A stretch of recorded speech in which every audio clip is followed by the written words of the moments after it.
the offensive staff is starting to shape up. Still some positions left to fill, guys, running back, tight end, wide receiver coach, the assistant coaches. But look, we're getting answers, right?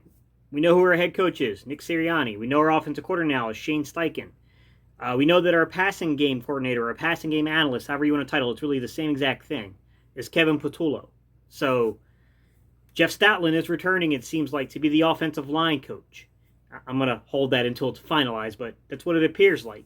We're getting answers. So today, guys, I'm going to break down Shane Steichen and Kevin Patullo and talk about what they're going to bring to the offense. I'm going to get really specific to design and scheme stuff, all right? So let's get it.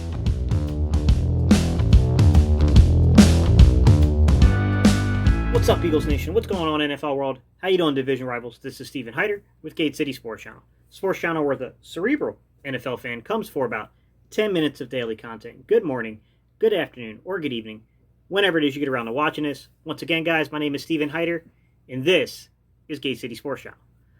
All right, guys, so Shane Steichen is in as the offensive coordinator, right? I'll say this before we really get into the specifics of his scheme and what he is. I'm not overly surprised, guys, because I knew that the Eagles clearly had interest in Shane Steichen. I know that there was a working relationship between Steichen and, Sirianni. So, I mean, it made sense. I know that the Eagles were also pretty high on Anthony Lynn, but obviously Anthony Lynn got play calling responsibilities and everything in Detroit, so I can't really fault him there. And he's a little more of a conservative approach as compared to who we're bringing in, too.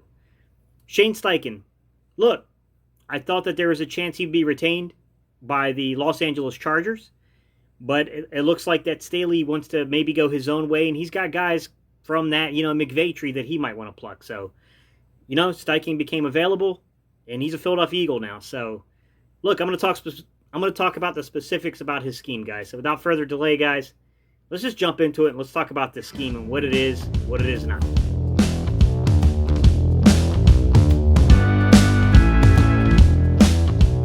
To begin with, a lot of young offensive guys in here. I mean, let's be real. Our head coach, Nick Sirianni, 39-ish. Kevin Patullo, I believe he's around 39 as well. Shane Steichen's in his mid-30s, like 36. This is a young staff, guys. I mean, there's no doubt about that. This is a very, very young staff. Kevin Patullo. Kevin Patullo is going to be more of an RPO guy, run-pass option kind of guy. I will say that Shane Steichen is not exactly a stranger, per se, of the RPO, but he's never really, from what I can tell in his 2 years of it's not even really 2 years because he really took over in October of 2019, but he's never had more than, I don't know, he's had under 50 RPO attempts each season that he's been the offensive coordinator, so I would probably lean towards Kevin Patullo being the guy that would design most of the RPOs, with some input from Steichen, obviously, and from Sirianni. So, what is Shane Steichen? This is a guy who really believes in getting the quarterback under center and then hitting them with some play action passes. He believes in pre-snap motion. This is a motion-based kind of McVay, Sean Payton, I'm sorry, not Sean Payton, I'm sorry, guys. McVay, Kyle Shanahan style kind of offense. That's what he likes to bring. It doesn't mean that's what the Eagles will be predominantly. That's what he's going to bring to the table for the Eagles. He spoke about it. He was very plain, and he was very concise in what he believed and why he does it.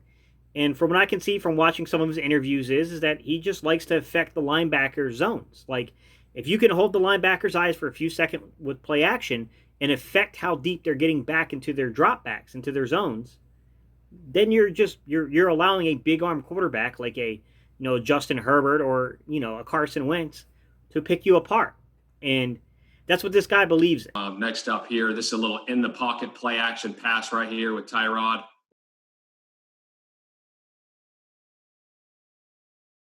Trying to get the linebacker sucked up. And then right here, you can see this linebacker here in the flat.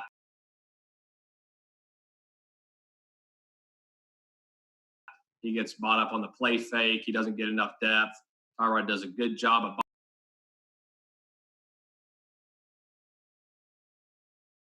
So let's get to some of the specifics here. So shotgun versus under center on the year. 457 snaps out of the shotgun, 138 under center. I'm judging this coming from Justin Herbert's numbers, guys. Non-play action to play action passing. 468 from non-play action, 127 from play action. Okay, non-RPO to RPO, 575 in the non-RPO, RPO 20. Okay, he loves to speed his quarterbacks up, guys. He is very, very similar. Okay, to Josh McDaniels. Some guys, I know that some of you guys really like Josh McDaniels. His offense has similarities here. I know where some people have made the connection to McVay and Shanahan, and I think there is some merit there. I would say that it's maybe a little closer to a McDaniel style offense than a McVay or a Shanahan. But maybe I guess the concept that they're saying here is that he buys more into pre-snap motion than maybe a McDaniels does. So I guess that's their rationalization behind it. But what I will say is this. While there's clearly some obvious comparisons with the play action passing and putting your quarterback under center to McDaniels, I did think that Sean Steichen sped his quarterbacks up a little more when compared to what you see with a guy like, McDaniels. I think McDaniels was more willing to try to push vertically off of play action. And I'll give you the numbers here. Justin Herbert, time to throw. So time in the pocket under 2.5 seconds. 342 attempts on the season. All right. Time in the pocket above 2.5 seconds. 253. That means 89 pass attempts to where the quarterback was faster with the ball, was under 2.5 seconds compared to over 2.5 seconds. So clearly he believes in speeding the quarterback up. And you can see that when you look at the time to throw numbers for Justin Herbert, who had a 2.69. Okay? Pretty good. It's a really good number there. That means he's getting the ball in his hands pretty fast. We look at other numbers and other guys here. So if you go and you look at like Cam Newton this year in that system underneath McDaniels, 2.84. The season prior with Brady was a 2.75. So similar concepts, faster progressions. He wants a faster read, a faster get the ball out of your hands, very much like a Sirianni who's a get the ball out of the quarterback's hands quickly and get our playmakers into space and into matchups that are favorable. So that's Shane Steichen. So now we know what Steichen's going to contribute, guys. We know what Patullo is going to contribute. And at this point, we know pretty much what Sirianni is. Like, there's enough reports here to see what's going to happen. But let's get into some final thoughts here about this whole ordeal and situation.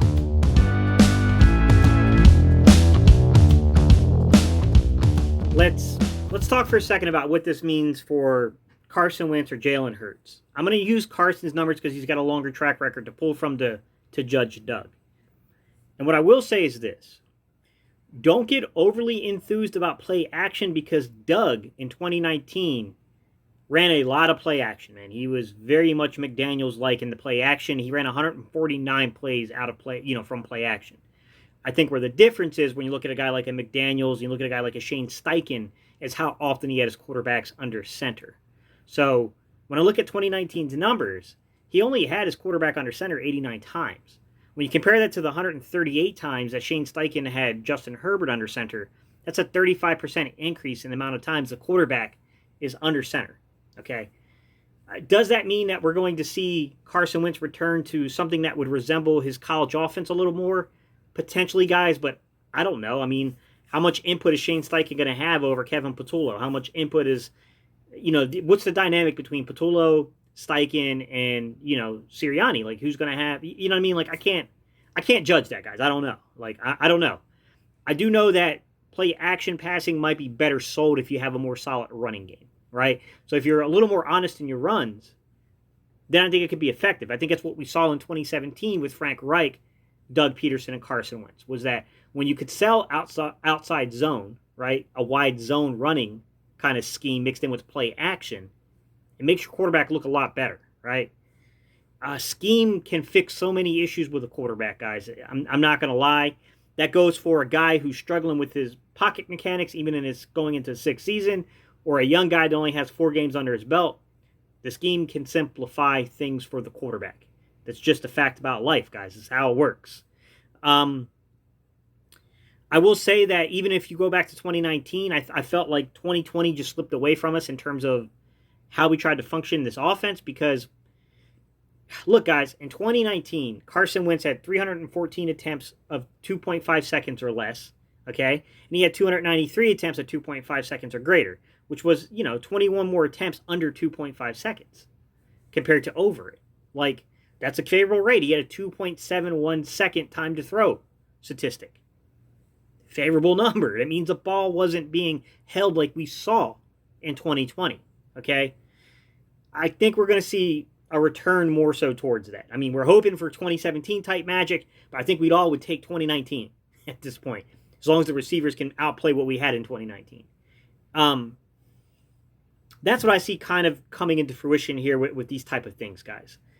But let me know your thoughts, guys. I mean, what do you guys think about Shane Steichen? He's a really young guy, man. I was expecting someone with a little more experience, but I knew that they were high on Shane Steichen. Like, I definitely knew this was a likely outcome.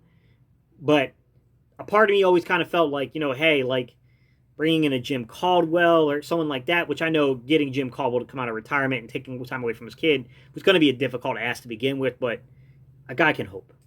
I do like Shane Steichen, though. Like, I mean, what he did with Herbert, the job he did mid-season, well, it wasn't really mid-season, in October, when he came in October in 2019, taking over play calling right as the season starts, like you already threw 4, 5, 6 games, like that's a tough ask. It's a really tough ask for a guy to do, and I thought he did really well. I'm kind of glad this guy came available and we had an opportunity here. He's a young mind. I'm hoping that this is a guy that you can keep on your staff for 2 or 3 years if you're really successful. So that way, because of his age, maybe that will limit his appeal across the league. But we all know that Sean McVay got his job at like 31. We all know that Joe Brady is probably going to get a job as a head coach long before he probably turns 35, I would take a guess at here. So, I don't know, but one can hope that, right? All right, guys, leave your opinion down below. If you want to support the channel, you know what to do. Like, comment, and subscribe. Appreciate y'all's time, guys, and see you on the next video, guys. Peace. I'm out of here.